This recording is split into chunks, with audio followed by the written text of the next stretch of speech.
tie, kas, diemžēl, izvēlējušies ne tos vējus un ne tās pacelšanās vietas, tos mēs redzam kreisajā pusē, kas mums smuki palido garām. Bet vēl mums kādu laiciņu jāpagaida, jo kopā piedalās 25 gaisa baloni. Tas nozīmē, ka pēc kāda neilga laika ieraudzīsim arī pārējos.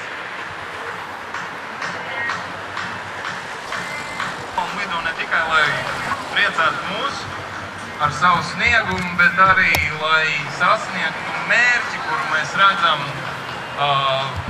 pie bērnu virzītes, tur, kur stāv vairāk cilvēku zaļās vestēs. Un tas ir mērķis, uz kuru gaisa baloni dodās šobrīd, lai izmestu savus markerus. Baloniem šobrīd ir uzdevums dots uzlidot uz šo te balto krustu, vai arī viņiem ir mērķis saucamais kīgrabs, kur jānoceļ baloniņš, un tad, ja viņi šo te baloniņu nocels, tad viņš dabūs datoru.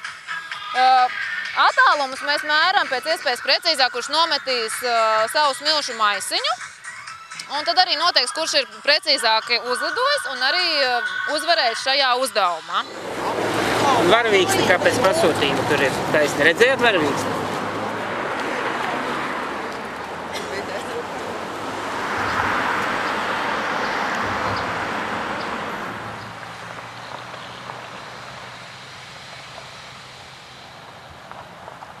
Šodien gaisa baloni pacēlās uz apmēram kādi 3 kilometri aiz Mūrmuižas uz Elejas apceļa. Un tātad ir uzdevums viņiem 3 tiesnešu deklarētie mērķi. Mēs esam 3. no šiem tiesnešu deklarētajiem mērķiem. Te mēs redzam, ka baloni tur tālumā ir pacēlušies un viņiem ir jāatlido konkrēti līdz šim mērķim, līdz 9:00, jāizmet marķeris, iespējami tuvu centram, ieskaita zona ir 50 metri rādījusā. Tā nedēļa ar mums ir lietaina. Šonedēļ, tā kā es priecājos, un lai sacensības izdotos, ir jābūt veiktiem vismaz 3 sekmīgiem uzdevumiem.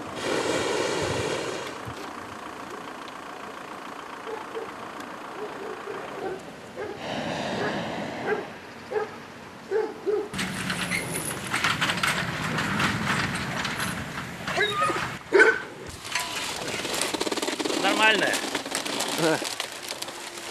Все хорошо. Дальше не могли долететь? Дальше посевы, но там ущерб большой. И ветра не было? Нет, солнце опустилось. Закат. Нет, так после маркера надо еще пролететь. Тут еще было одно, это самое максимальное расстояние от последнего, от какой-то заданной точки.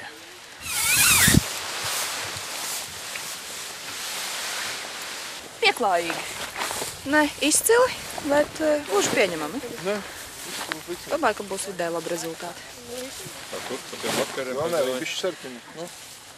Vienu izmetu patālu, vienu izmetu labi, vienu neizmetu nemaz. Pēdējo neizmetu, jā. Nu, un pavisam pēdējais uzdevums bija 3 stūru ieskaitas zonu, kurai es izlidoju cauri. Domāju, ka tur arī nebūs slikts rezultāts. Parasti tā ir Latvijas klimatiskajos apstākļos ar cikloniem, tā arī ir tāda. Ja zemes vairāk pa kreisi, jo augstāk celies, jo vairāk griež vējš pa labu. Festivāls ir tikko sācies, bet atmosfēra kā parasti ļoti laba. Ļoti draudzīga, tāda omulīga. Tas ir mans pirmais, laikam, lidojums un arī darbība komandā. Savs treniņš bija, un arī pirms tam teicis stāstīja par saviem iepriekšējiem lidojumiem. Nu, un tā arī esmu šeit. Un vadotā komanda. Mašīna aizbrauc, mašīna brauc prom, mašīna aizbrauc, mašīna pārādīt.